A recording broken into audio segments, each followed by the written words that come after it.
Okay, well, I'm gonna be nice. The small group, but given the time of year, that's to be expected. But the discussion will be just as lively, but perhaps even more likely, all the group. Now, My name is Kirk Kessler, and the program's Great Decisions. The last one of these was this summer. I should say I've seen the list of topics for next summer, and it's an excellent list. It's a good list, yeah. So today the topic is India.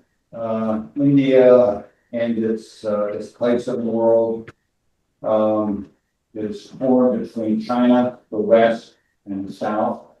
Historically, it's always considered itself non-aligned. Now it seems to be heading perhaps toward a model of multi-aligned. And we in the State Department have been for decades wooing India and trying to keep them as a separate country, not linked too closely to China or Russia. Because in the past they were linked primarily to Russia, where they got the weapons and any kind of assistance from Russia. And now that all, of course, dwindled at the end of the immediate administration trying to a lot of that work has gone up in ashes recently. But it's still a very interesting question. What will India I won't talk about India because Professor Day and Iqbal and Mamdani do that much better than I can. But I will just make a few remarks as to what the context is, where this all sits. The rules-based international order that was set up after World War II is really dead, and it's not going to come back. It died under the pressure primarily of China, who overwhelmed the World Trade Organization with their programs of subsidies and the non-market behavior of the state-owned enterprises and their unwillingness to protect intellectual property. And China is going to have about 45% of global industrial capacity by the end of this decade. And so it was too big of a non-player to be able to keep the WTO going. That's on the trade side. On the security side, obviously, we still have the challenge of Russia and Ukraine, which who knows where that's going to go. In any event, the world order is, yes, I think we should just stop. Hold on. We should just stop and think about for a few minutes what it did for us. Between 1990 and 2007, we tripled the world GDP. 1 billion people were lifted out of poverty. The poverty rate went from 36% to 9%. And we in the U.S. benefited also. I mean, if you look at recent experience in the U.S., if you go back to 2010, our GDP was 15 trillion. Europe's GDP was 15 trillion. Today, our GDP, Europe's GDP is about 20 trillion. It's hard to imagine because it's hard to definitely closely because they lost the UK. But anyway, we have just. You're obviously not on the Zoom, right? Hi guys, could you please mute yourself? Yeah. We can hear you, Jacqueline. If you would mute yourself, that would be great. Yeah. Sorry. Okay. How are you feeling? Yeah. So anyway, the U.S. benefited from this. It is true that we lost a lot of jobs. Well, okay. When I woke up, I Professor Day, you can mute anybody now that you're the host. Just go in. I can. Yes. No, I just want to kind of hang here. So, yeah. So it was nothing. I know. I was waiting for it. Oh, confused. Sorry, guys. Anyway, in the U.S., what created a lot of the political discord was that we lost so many jobs and China got money for them. And the economists have gone and looked at it. About 88. Oh, yes, she had a funeral to go to. That sounds exciting, right? Yeah. So, but you're doing okay. I mean, Somebody's interrupting his lecture and you can't hear his lecture. We'll have to give up on it. But let's keep it in case he gets louder. Yeah, sure. it's one thing after another, right? Yay. Okay. Okay, well, thanks for calling. Bye-bye. Oh, no. Professor Day, if you make me host again, I'll take care of those things and then we'll put you back on. Okay, thank you. Yeah. So anyway, that's the time. We're searching for a new world order that can replace the next one. India is going to be the third and then perhaps the second largest. This is not gonna work.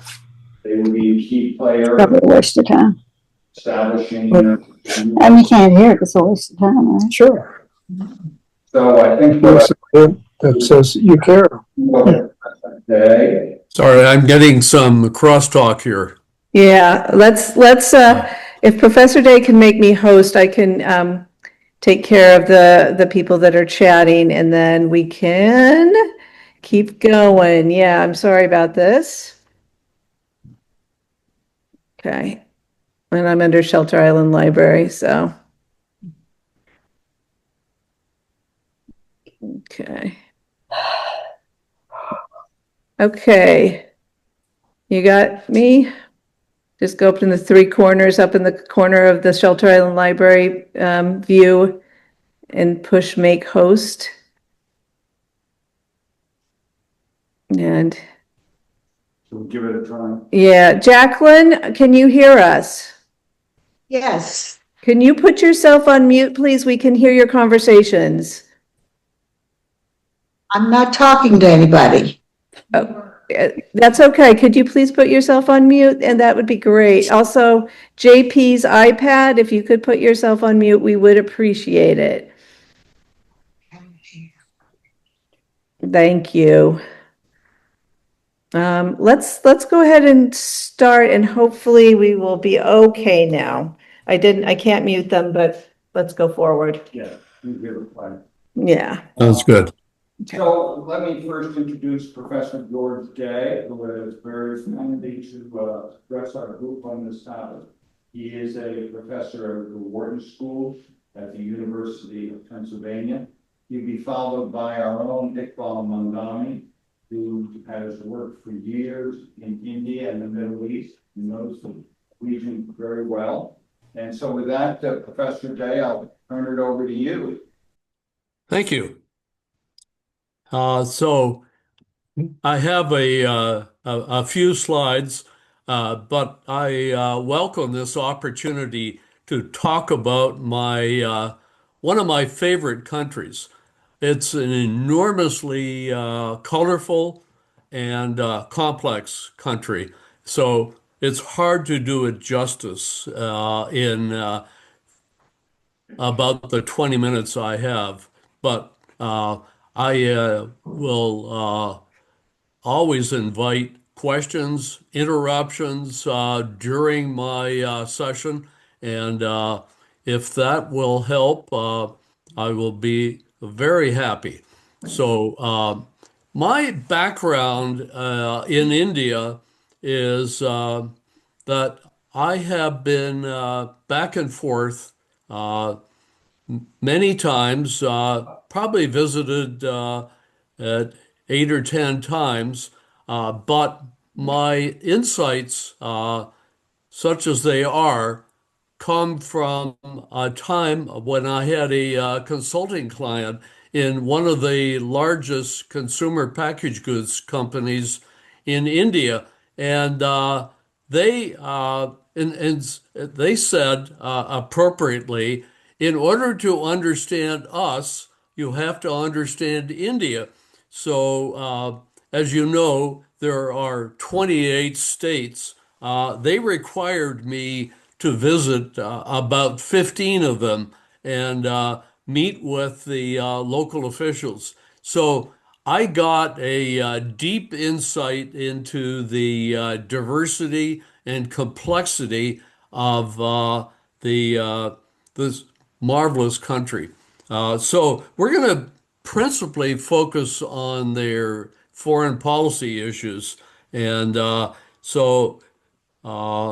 me turn to my slides.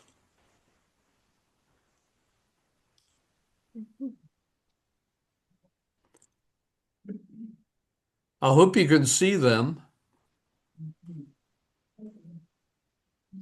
Not yet. Are they the same as of the handout? Yes, they are. Okay, you can see them now? No, we can't see them yet. But we have handout. We do have the handouts that you, of the slides, Yeah, so okay. it doesn't work. There you go. Jackie, do you have them handy? They're up. You got it. Okay, they're up. So I'm going to use these slides just to focus the discussion, and principally, my objective will be to link India to the other themes in that you've been discussing in Great Decisions. So, a little bit of background. It's the world's most populous country, as you read in the handout briefing.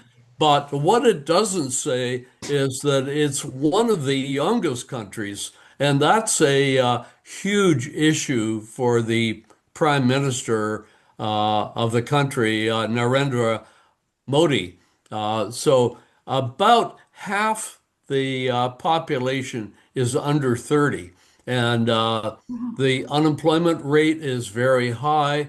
Uh, but as I mentioned, it was with 28 states. It's a quasi federal government with a very strong center, and each state has its own executive. They're very much like the U.S. states. But the population is importantly 80% Hindu, but because it's so enormous, so populous, that the 14% of the population that are Muslim, and they're concentrated mostly in the southern part of India. That's equivalent to about 200 million Muslims, which alongside Indonesia makes it one of the largest Muslim countries in the world. It has got a very large military, mostly aligned or arrayed along the border with Pakistan. In fact, I have a vivid memory of going into Western Rajasthan and being stopped innumerable times by the military. They were very anxious that I not cross into Pakistan. The I think they've probably deployed more troops on the Chinese border, but I don't know exact disposition, nor do they publicize it. It has a lot of nuclear warheads, uh, but the current issues are that the trade weighted average tariff on imports is 11.7%, which is pretty typical of a developing nation.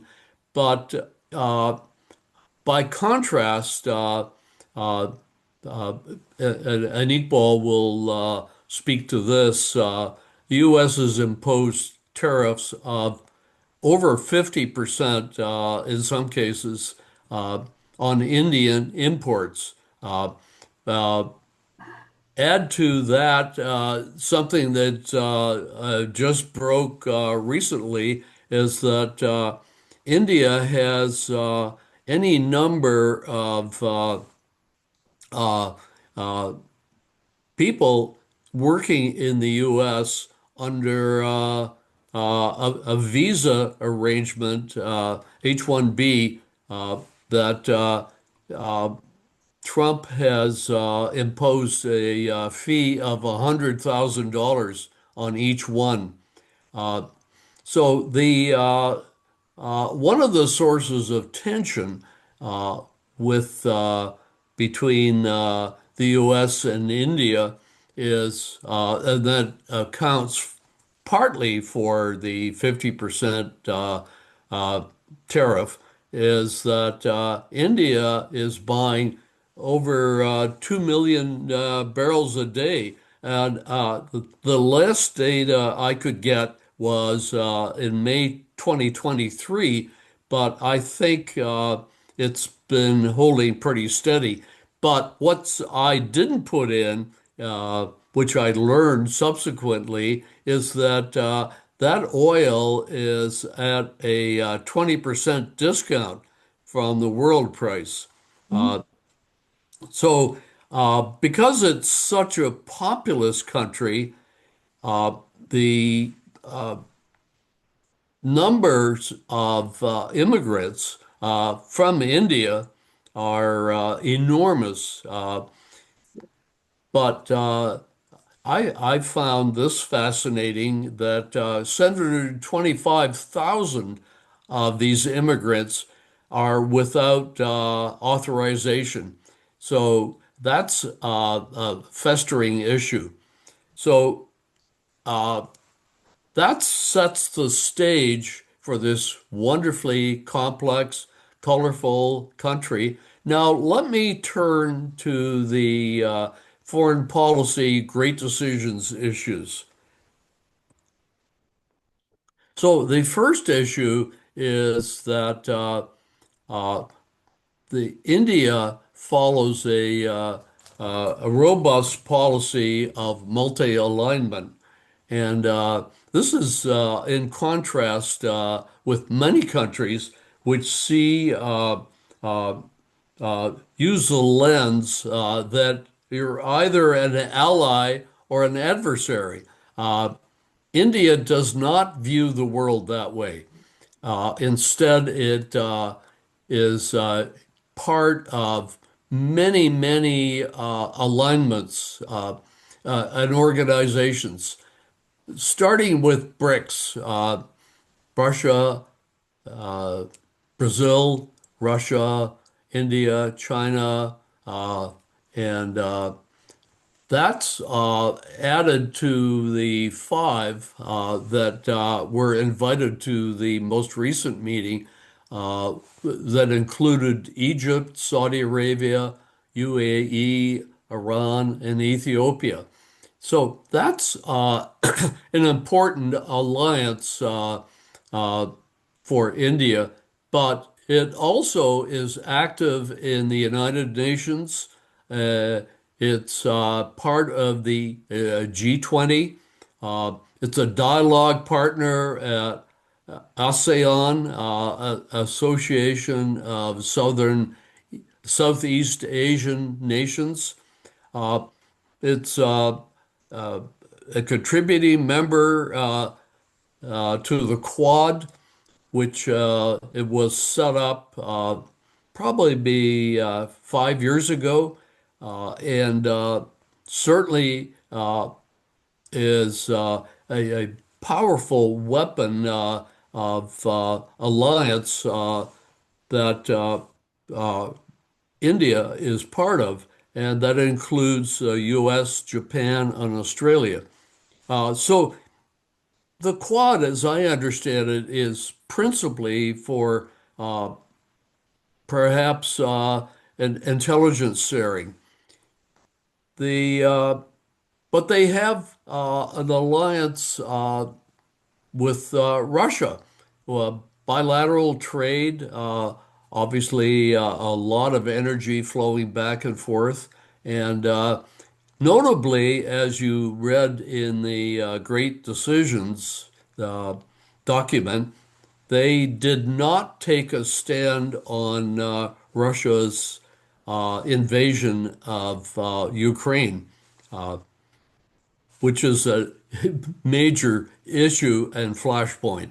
Uh, Finally, they are members and active in the Shanghai Cooperation Organization, which was established by China and Russia in 2001. So their policy of multiple alignments requires a literally a hedging strategy. So they don't want to put all their eggs in one basket, and so they're hedging. That is, they're covering their bets. That requires a lot of flexibility and a difficult balancing act. But that's uh, part of the fascination of India, that because of the complexities of dialogue, language, economic diversity, they are pretty experienced in running these kinds of balances.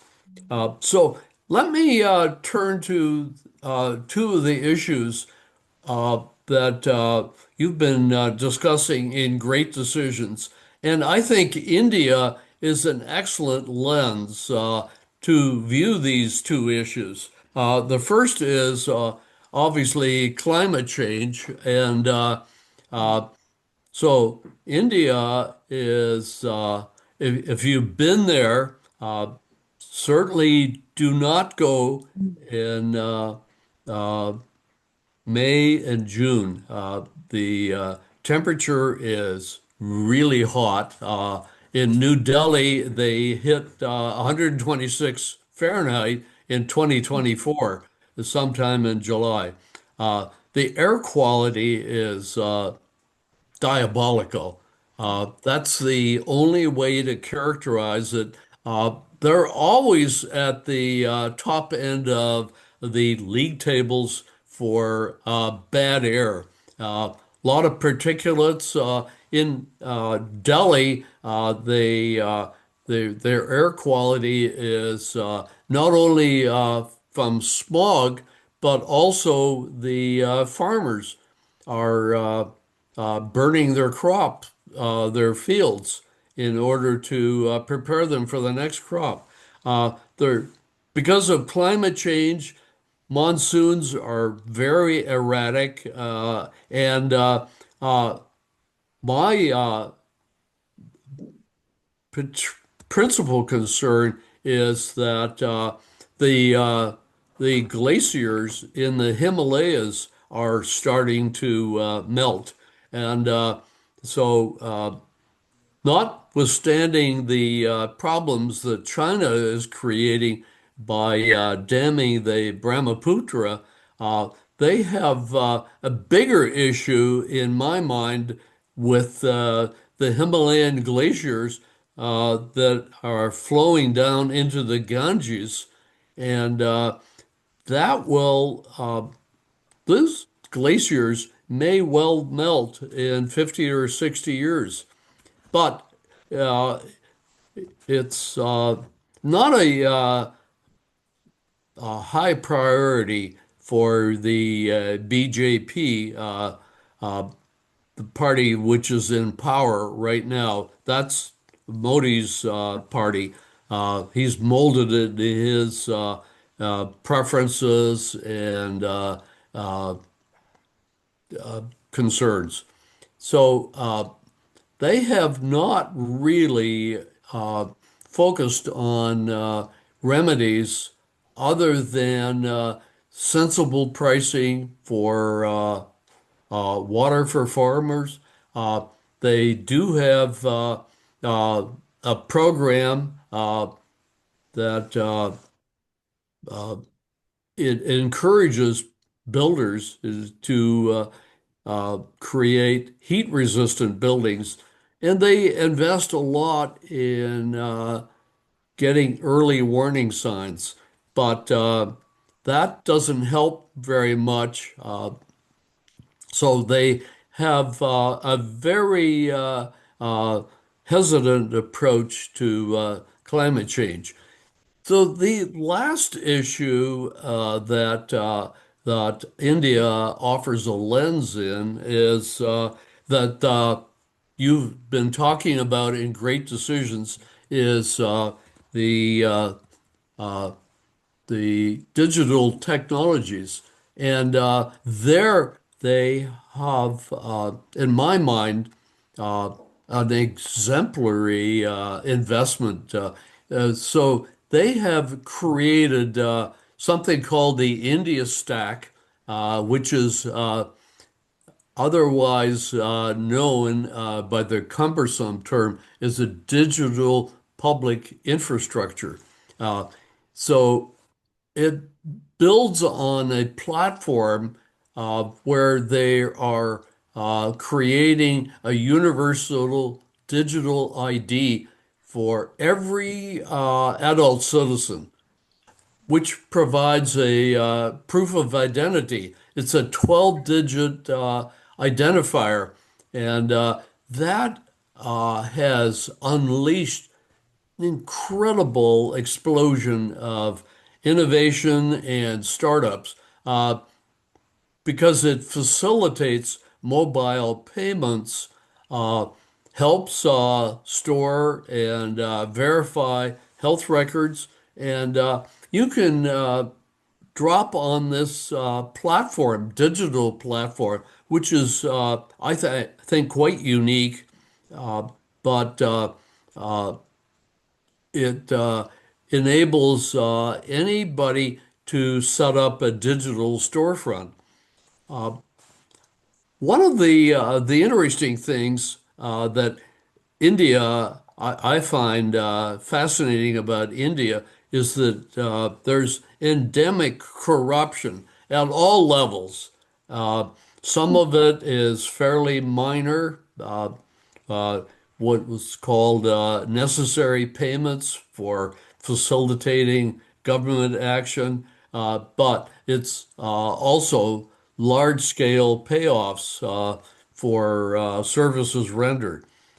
But finally, I think it provides a lot of open access data for training Gen AI, and so they're going to build on this. It was an enormous undertaking, probably finished 5 or 6 years ago, and so I'm fascinated uh, by how this is going to play out. But there are many, many issues that India raises. Iqbal is going to speak briefly on bringing you up to date, and then we're going to open it up for questions, which I will encourage. Iqbal, over to you. Okay. Thank you, Sandy, and good afternoon, ladies and gentlemen. I'm sorry I'm not there on Shelter Island with you to talk. Unfortunately, I had to leave and come here to Naples. So I would like to sort of briefly describe the relationship between the United States and India as it stands right now. India got independence in 1947. As you recall, there was a partition of the subcontinent at that time. You had 3 countries created after that: India, Pakistan, and Bangladesh. India, from the very beginning, was a non-aligned country. If you recall, on those days, you had Nehru of India, you had Tito of Yugoslavia, you had Sukarno of Indonesia, and Nasser of Egypt. These were the leaders of the major non-aligned countries. And so now they believe that there's no line. They call themselves as a strategically neutral, so to speak, in terms of their foreign affairs. Pakistan, on the other hand, since the beginning, has been friends with the United States. The United States has been supplying Pakistan with other economic and military aids. And as a result of that, India turned to Soviet Union. From the very beginning, since independence, India was received a lot of economic aid, but more importantly, military aid. So if you look at it today, I think 70% of the Indian military hardware and supplies are still made in Soviet Union, and of course Russia. Today, India still imports about 30% of the total ammunition and military arsenals from Russia. So if you fast forward from 1947, so the relationship between India and United States improved over the last 20 years. And if you recall, during the first Trump 1.0, the relationship between Modi and Trump, the two big democracies in the world, were excellent. When Modi came to Houston, if you recall, he invited Trump to come to the Houston celebration where the Indian NRIs were welcoming Narendra Modi to the United States. And Trump visited that, and subsequent to that, Modi invited Trump to go to India, where he visited Ahmedabad, and you see there were 100,000 people. People were lined up all over. So Trump had a wonderful trip, and I think the relationship between Trump and Modi were excellent. And also, as we started the Trump 2.0 administration, Modi was one of the first people to visit in February of this year, and they had a meeting in the White House, they had lunch in the White House, and apparently what I understand that there was a very cordial meeting. Then things began to change, and that took place, if you recall, the so-called Liberation Day, where Trump's had this big board, and they had all the countries listed and how much tariff he was going to impose on each of these countries. And if you recall that, the tariff on India were increased from 5% to 25%. And that was sort of, for India, it was a shock. They couldn't believe that, being friends with the United States, how could they impose 25% tariff? But so they believed that there were some political reasons behind this. And I will just sort of give you some highlights of what happened. If you recall, in April 22nd, there was a terrorist attack in Jammu and Kashmir on a village where 26 Indian tourists were killed. India believed that these terrorists were really based in Pakistan, and that Pakistan was responsible for those terrorists. So after a few days, India attacked some military installation of Pakistan, and so things were beginning to heat up. Then Pakistan again attacked some of the military installation of India, and they downed about a couple of jets of India and so forth. So situation became very thin. But as it has happened in the past, within 48 hours, these two countries were able to bilaterally agree and had ceasefire, and things sort of came back to normal. It has always happened many times before between India and Pakistan. However, things this time were a little bit different. President Trump went and said that he was instrumental in having this ceasefire between the two nuclear power, and he was instrumental in creating the atmosphere of peace between these two nations. Now, Pakistan sort of agreed with that, and they said, yes, the United States was involved because of the traditional relationship with the United States. India, on the other hand, for Modi, he said, no, the United States was not involved. It was purely a bilateral decision to stop this conflict. As a result, what happened was that India, especially Modi, was reelected for the third time as a strong man, who could stand against Pakistan and any other country, and also from the very beginning of this Kashmir issue, India and Pakistan, especially India, believed that this issue of Kashmir should be discussed and a solution to be found on a bilateral basis without involving any third party. So if the United States was involved in this sort of ceasefire, that means that Modi has changed his policy and now he's asking the United States to come and negotiate a peace between India and Pakistan, which Modi will never do because his image in India would be reduced. Anyway, so that's what was for the first time this happened. And then secondly, then you had the G7 meetings in Canada, where both Trump and Modi were present. Modi was invited by President Trump to come to Washington because on the 18th, he was going to have the Field Marshal Asim Munir, who is the military guy running Pakistan, in Washington, D.C., and he wanted to meet with them. So he invited. Modi, however, refused the invitation, and without going to D.C., he straight returned to India. So it's said that since probably June 16, these two leaders haven't talked at all.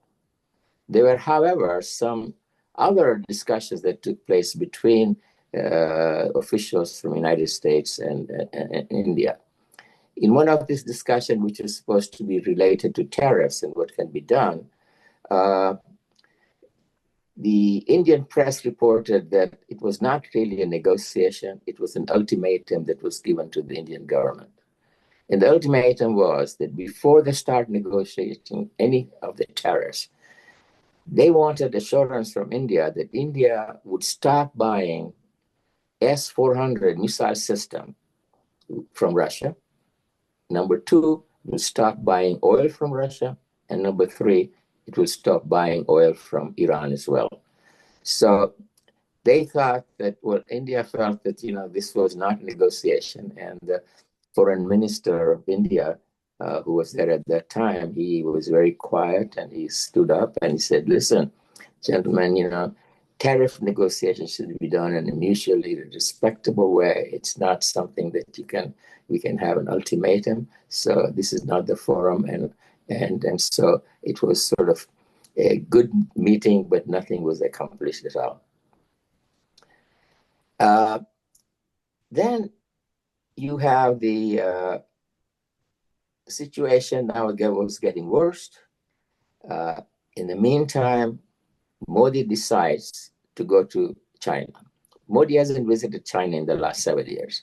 So he decides to go and attend the Shanghai Cooperative Organization meeting, where he met with President Xi, he met with President Putin, and those pictures of three people laughing and shaking hands were all over the world, So all these two things that happened didn't sit well with the United States, U.S. government and the Trump administration. So what do they do? So Trump immediately increased the tariff from 25 to 50%. He said, okay, we're going to build it. And on some pharmaceutical products, he said, okay, it will go up to 100%. So that was number one. Number two, as Sandy mentioned, that he put new condition on H-1B visa. He said that going forward, I think from October, he will have to pay 100,000 fee for every applicant on H-1B visa who comes into the United States, knowing full well that 70% of the H-1B visa are given to Indian nationals.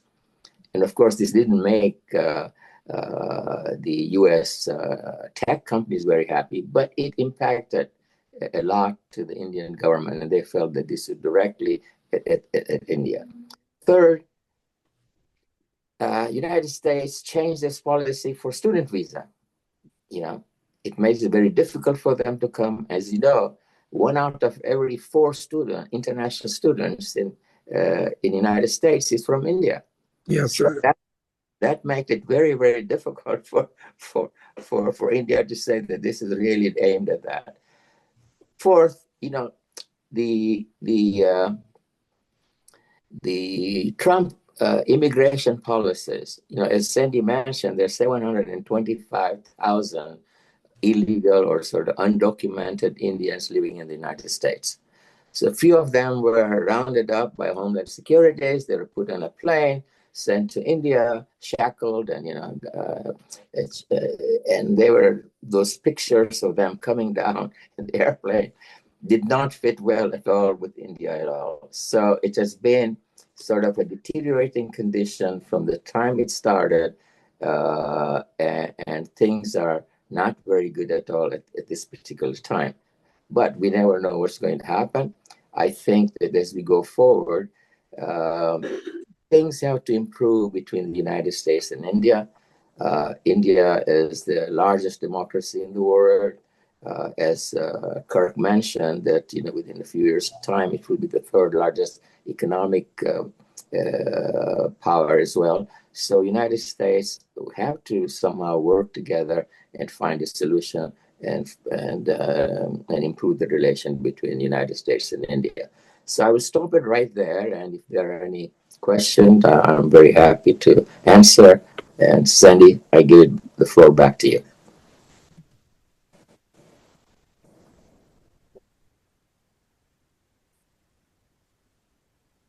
Who would like to ask the question? Well, I'm reading a new book called The Golden Road by William Dalrymple, which makes the case that India in the 6th century was sending monks and trade boats to China, and China was very grateful for the scholarship. Want me to turn it off? no, it's all right. And It's getting anyway, chilly in here, so well. Chinese came to India in that century to go to universities, and so their ties go back a long way. Are you asking me? Because I can't hear the question, unfortunately. It's Yeah, not, I'm having the same difficulty. Well, I'll just say that the comment was that the relationships between India and China go back centuries. And the example given was in the 6th century, Right. India was already sending boats and trade, trade and religious absolutely. to China, so that there are long ties there. But of course, more recently, the history between India and China has been, they had a war in 1962. And they have, in the past few years, had skirmishes on the border, which a number of soldiers died. So that's the way it is today. But let me ask you all, so what do you think, going forward, as soon as the tariffs were increased to 50%, Modi went to the Shanghai Cooperation meeting and was seen shaking hands with Trump and Putin and all that. But so as we have worked to keep India separate from China in the past and more in our sphere of influence, do you think that the underlying tensions between China and India are such that India is not going to become a part of that sphere of influence, including Russia, Iran, and China? How do you see that? Yeah. Why don't you start, Iqbal? Okay. I'll weigh in based upon what you say. Okay, so one of the things, Sandy, that you mentioned about the various relationship India has, and in the last 3 or 4 years, they had this so-called Quad, which was the alliance between United States, Australia, Japan, and India. Now, India at that time was sort of a reluctant member, so to speak, because they didn't want to join. At the same time, as Kirk mentioned, they had some border disputes with China on an ongoing basis, and they felt that maybe just to protect themselves, they will join. I'm told now that with this all these things happening between the visa and what happened in Pakistan and India and ceasefire and so forth, I think that uh,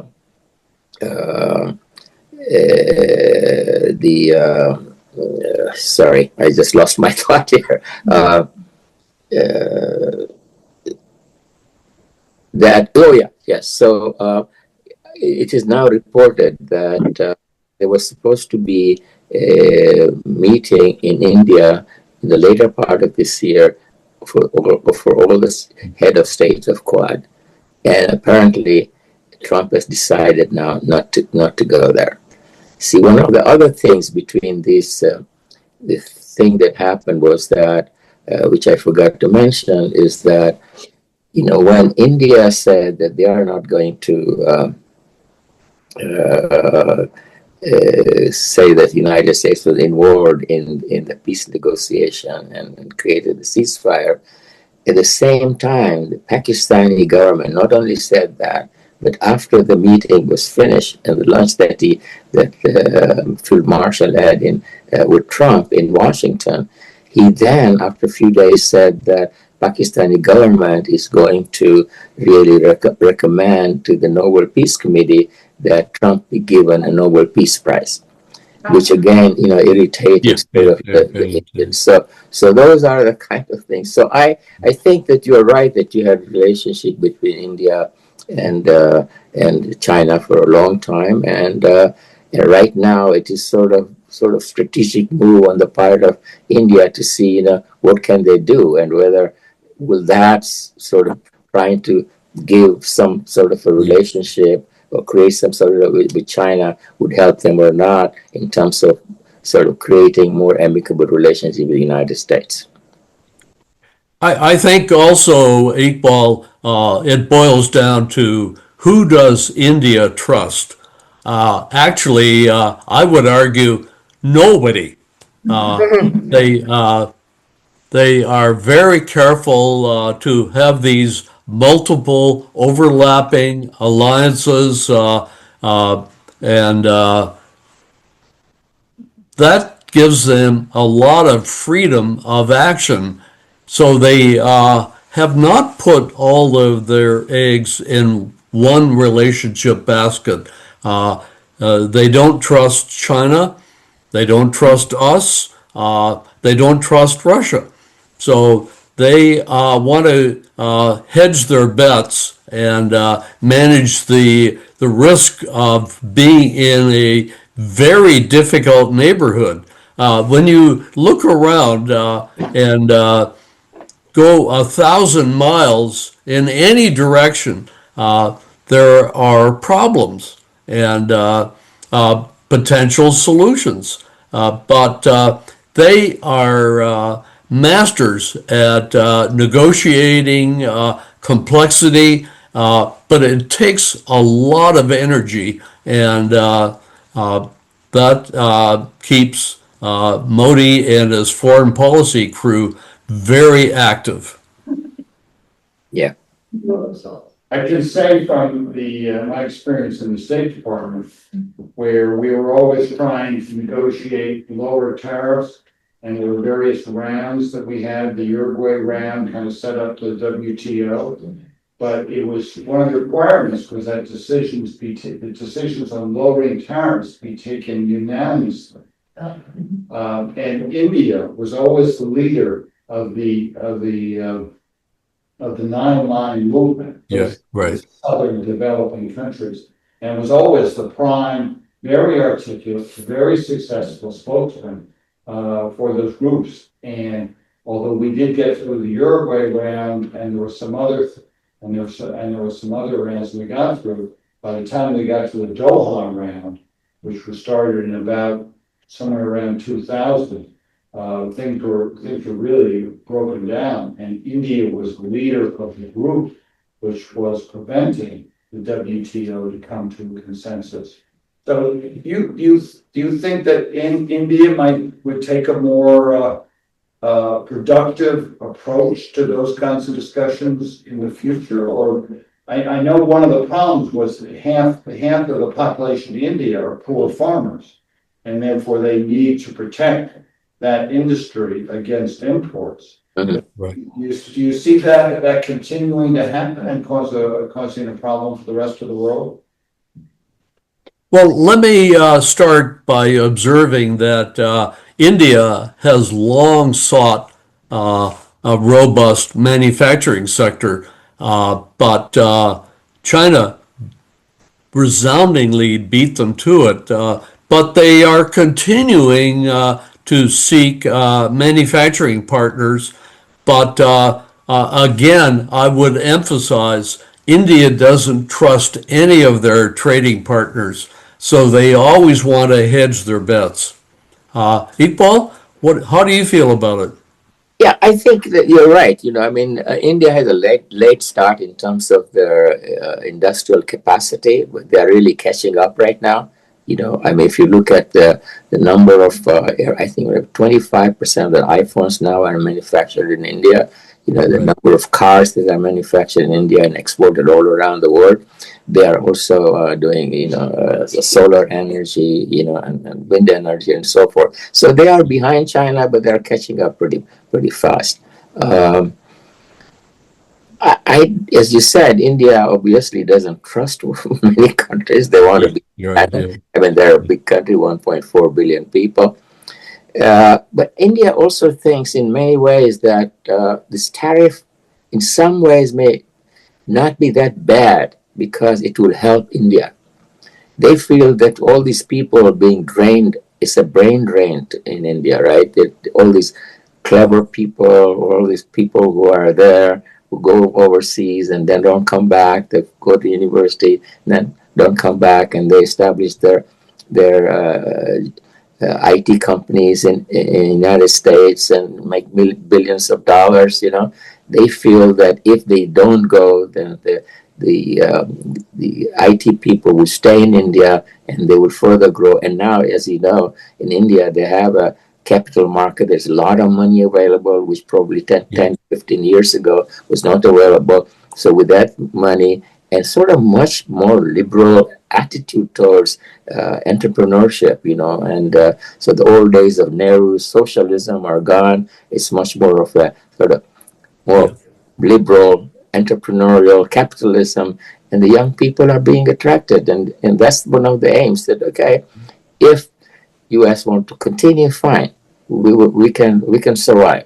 And that is a very different position from many other countries in the world, right? So India is sort of saying that, okay, if it has to be, we would live with that. So, speaking of the young people, I was struck maybe 15 years ago to learn that one of the 28 states produced trained more engineers than the whole of the United States. About 60 or 70,000 a year were graduating as engineers. So they have a tremendous depth, not necessarily extraordinarily well trained, but they have the entrepreneurial instincts, the trading instincts, and a lot of energy. When you go into an Indian city, it's enormously colorful, but also high energy.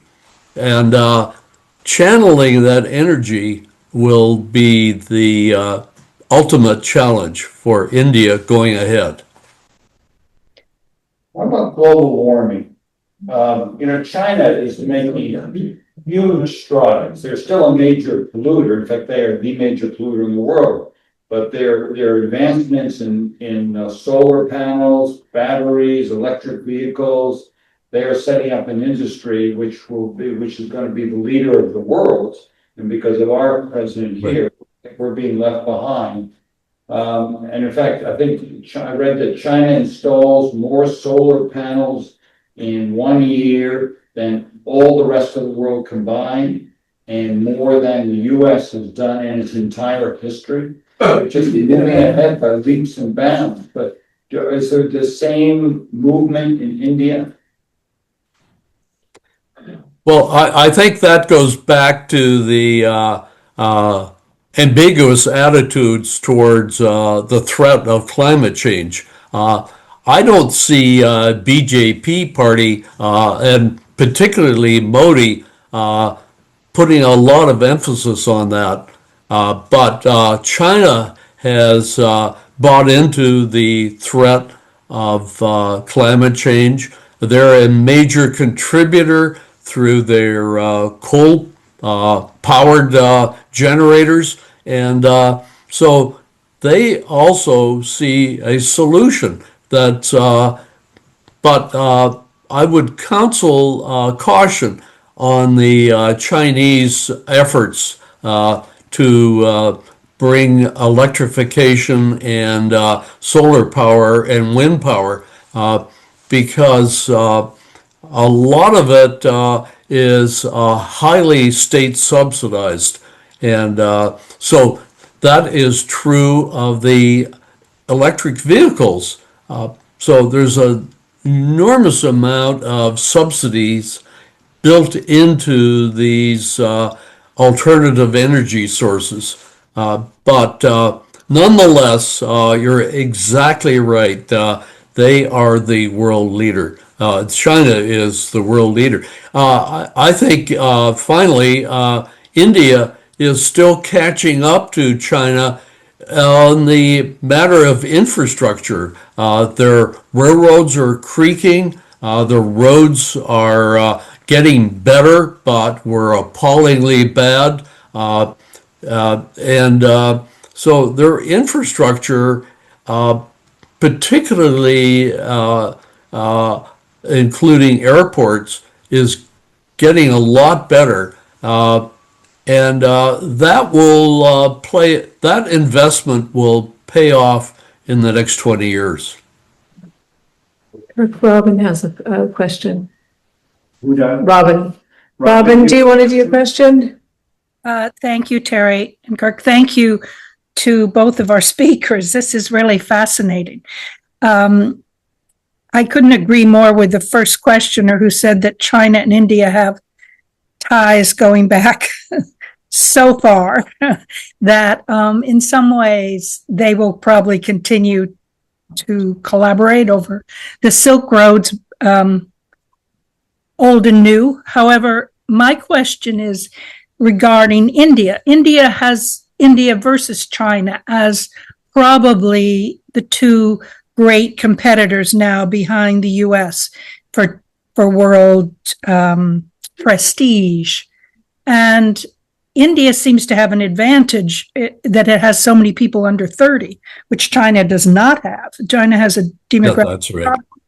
But what about foreign aid? And I know a lot of China's foreign aid is tied to different types of loans, but since India was once the leader of the non-aligned, which it has that prestige going forward, how does it reach out to other countries?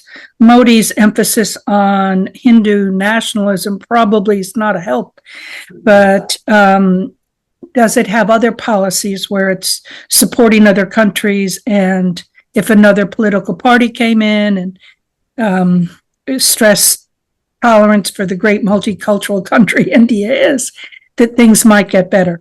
Thank you. So, Iqbal, what do you think? So I think that, India, Robin, you're right, was a recipient of aid in earlier years, but there's some figures I read that since the year 2000 till now, India has provided something like $48 billion worth of foreign aid to Africa and South Asian countries.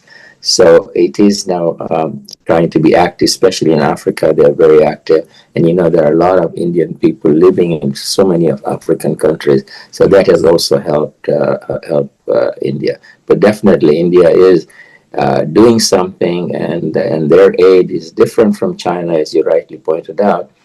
But it's still nothing. It's like 48 billion is nothing compared to what these countries need.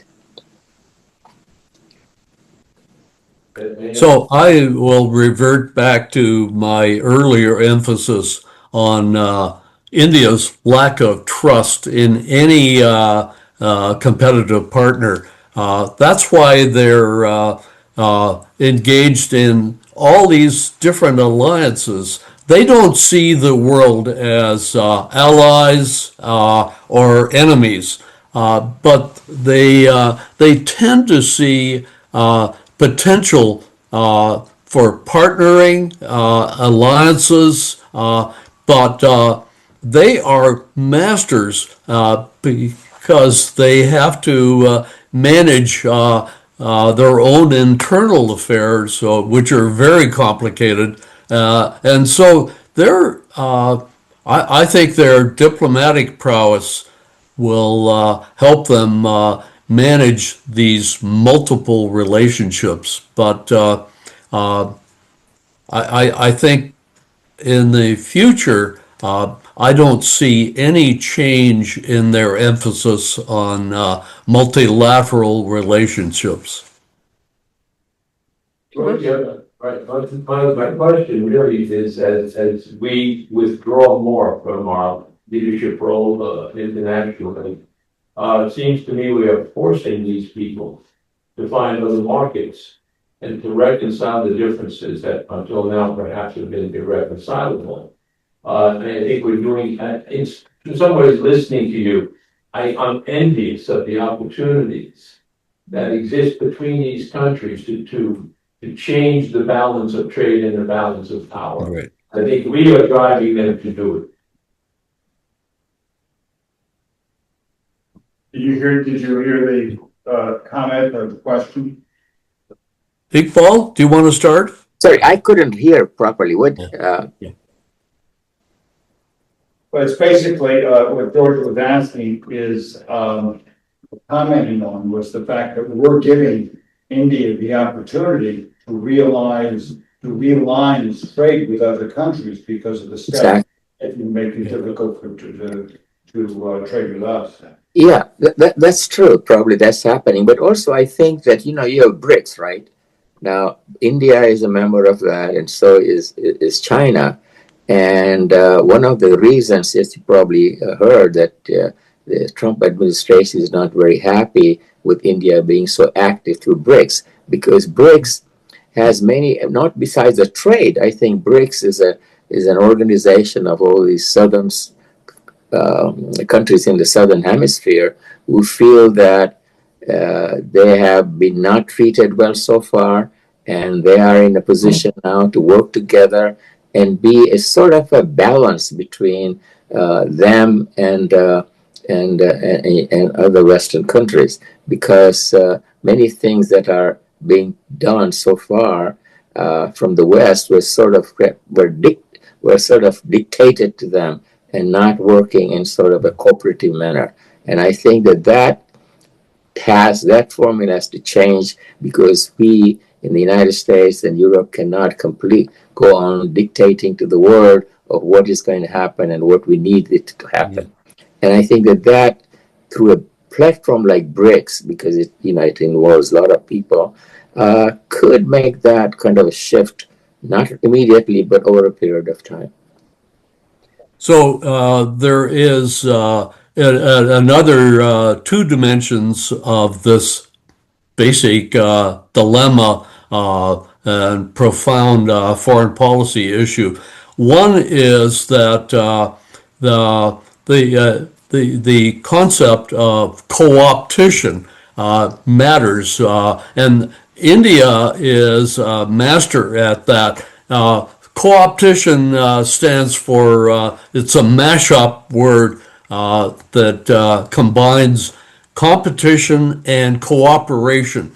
So that's what India is most effective at. But I think the other dimension is that the tariff policies and the foreign policy of the U.S. has driven partners together, foreign partners. There's a lot of, I see an enormous amount of alliance activity allying against the U.S. Because I'm a Canadian and I see it in my home country where there is an enormous pushback against the U.S. and greater cohesiveness within the country. And that leads, interestingly, one of the big problems in Canada is the internal trade barriers between provinces, and in India, between states. These are all coming down rapidly under the duress of the current administration. Yeah, wonderful, the nice thing you do. Just throw them all together. Robin's hand is up again. I'm not sure if it's the same question. Robin, you have a question? Yeah.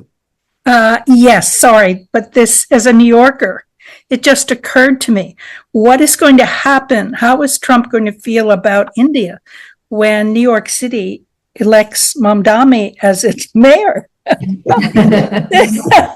This is going to be hard on India, I think. Thank you. Iqbal, what do you think? Well, it's Mamdani and not Mamdani. So that's number one. Number two. Apologies.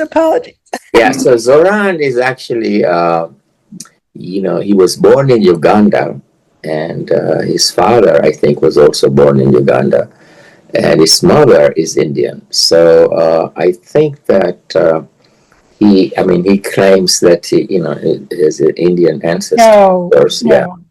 yeah. I think that it's not Trump and many other people from that side are not thinking so much about Indian, but think about Muslim, because he made several reference to Zoran Mamdani being a Muslim mayor. We don't want a Muslim mayor in America as they have a Muslim mayor in London. So that may be more applicable in this case than an Indian background, I think. We haven't really raised an enormous tension and complexity of the fact that India is a majority 80% Muslim, Hindu, but 14% of the population is Muslim, and that has been a big source of contention within India, and the BJP party. I'll defer to you on this one, Iqbal, but I see them creating a lot of enemies among the Muslim population because of their India Hindutva, Hindu first policies, and that could really weaken India and its response to these issues. By contrast, in China does not have a big majority that they denigrate. Well, that's not true. China has their own Muslim problem, Yeah, well, in the north. but it's a very small minority. Yeah, but relatively, that kind of things are happening there, and I think the world is criticizing China for that, including the United States has criticized China for treating their minority, religious minority, in not a very good way. Anyway, I think in India with Modi, Modi, even when he was the chief minister of Gujarat, before he became prime minister, he had this very strong Muslim feelings, and he showed it very openly. And BJP has continuously shown that they are sort of, if not anti-Muslim, they are not treating Muslim well in their country. And with the new immigration laws that they implemented recently, which was that there are Rohingyas and others, refugees, and also refugees from Bangladesh that are coming in, they are treated separately. If you were a Muslim, you have given a separate treatment than if you were a Hindu or any other religion. So that has always been a problem. I think one of the weaknesses of BJP is that they have continued with this sort of sectarian policy, which is not very good for India as a democracy. Yet, when you go there, and I go there, I was there last year, I go back again in November. I mean, you don't feel it that way, and especially if you look at a state like Karnataka and Bangalore, Bangalore, which is the IT capital of India. If you look at the demographics of that, 25% of the population of Bangalore is Muslim, and that another 25% is Christian. So this is not really dominated by the Hindus as in some of the northern states of India. So, and I think that even within BJP, they're probably going to have second thoughts because they can't really fight with the Muslim, with the Sikh community, and with others, even though they have 80%, but I think it's very difficult. And some of the Muslims are very entrepreneurial. I think the second richest man in India is a Muslim. So there you go. I think I will underline that last point by Iqbal. There's enormous entrepreneurial energy in India. It's a country of traders.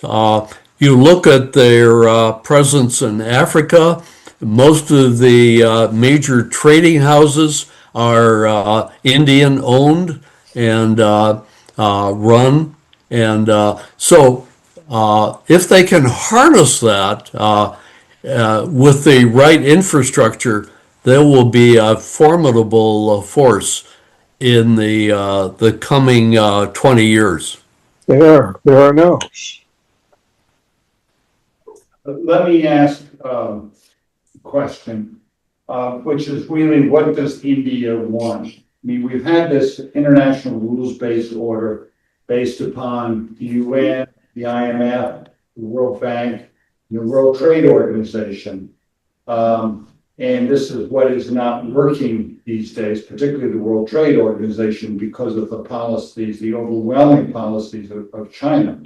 Does India, and India must be as worried about that as we are, but does India want to have a World Trade Organization with free trade, or are they going to go down the same path as China and use large subsidies to create more industrial output in their country, and to have state economic organizations which work in various ways to discriminate against foreigners and support their industry? What are India's goals in that respect? Iqbal, this is well over my pay grade. I think it's a very difficult question to answer, but I think overall, if India is going to be an industrial powerhouse within a few years, they have to export as well. I mean, they have a big population, domestic population, it's very young, but still, without export and without doing that, India cannot fully realize its potential. So eventually, they have to be part. Now, not only the World Trade Organization, but they are very critical of the United Nations as well, and they have been one who have been trying for many years now to say that there should be some changes made to the United Nations Security Council, the way the veto powers are there, because nothing is ever decided by the UN. You talk and talk, and I was reading that they said that the United Nations produces 27,000 annual reports annually, different kind, 27,000. Yeah. There are 74 meetings every day, and all these meetings have to produce something. So they need United Nations, like any other international organization, after being in existence for 8 years, needs change. But the Western powers, especially, who have the veto power, do not want to make changes. And that's really the biggest problem the world faces today. Especially China, right, Iqbal? Yes, China Yeah. as well. I mean, they don't want to give up their veto power as well. Oh, no. Well, a lot of it stems back from the veto power that the for permanent members of the Security Council exercise regularly, unfortunately. Yes. That immobilizes any sense of action. It's like trying to reform the electoral college. Once you get people in power, they don't want to. Who else has a question? Duncan? I've got one which is about religion.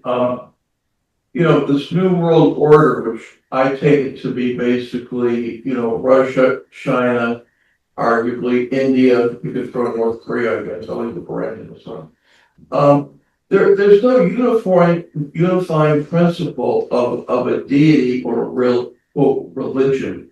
Whereas when you look at the old world order, which I guess we're sort of stitching, Christianity is a very strong unifying factor throughout the United States, Canada, most of Europe.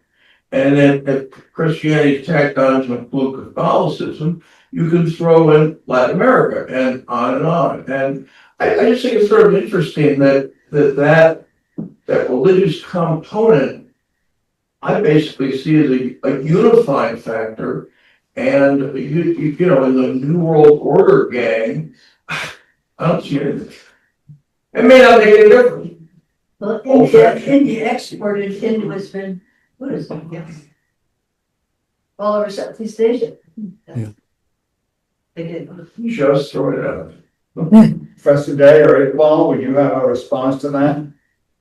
I don't really have that knowledge myself to really respond to this question, but I think that I don't necessarily think that any particular religion is uniting certain countries. Even within those countries, you see this First World War and the Second World War came in the countries which were all similar religion, and it didn't stop, right? Yeah.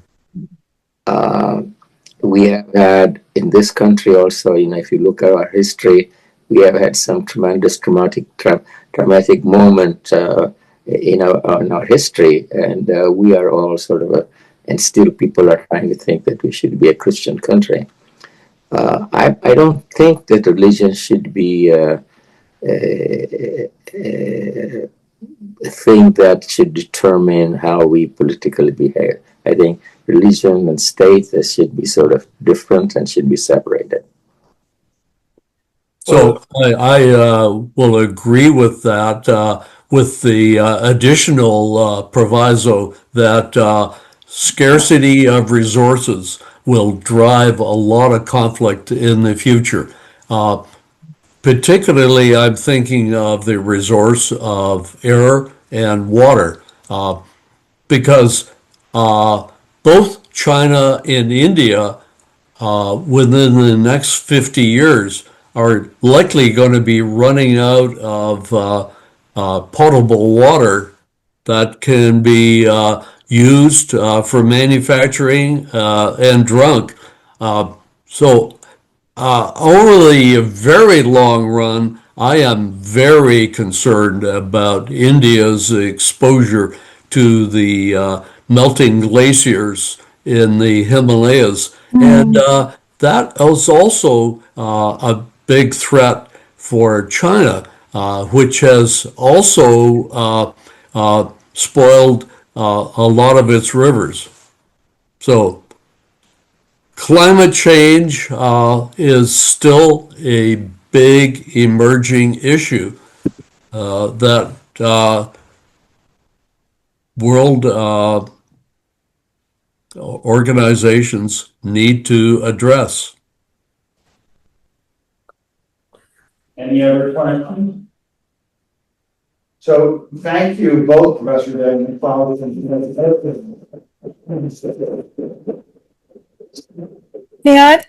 May I make one more comment? I'm Sure. sorry, but it was the Christian West which created all these multinational organizations after World War II. Was also responsible for, they were united as imperialists and the colonial order, which has created the animosity that both India and China and many of the other countries feel toward the West. So perhaps the legacy isn't all that terrific. Thank you, Robin. Yeah. Thank you all. Very thank you. Thank you. We'll see you next Thanks. year. It was a pleasure. Thanks, Iqbal. Thanks, Professor Day. Thank you. Thank you. Iqbal, thank you for Thank inviting you. me.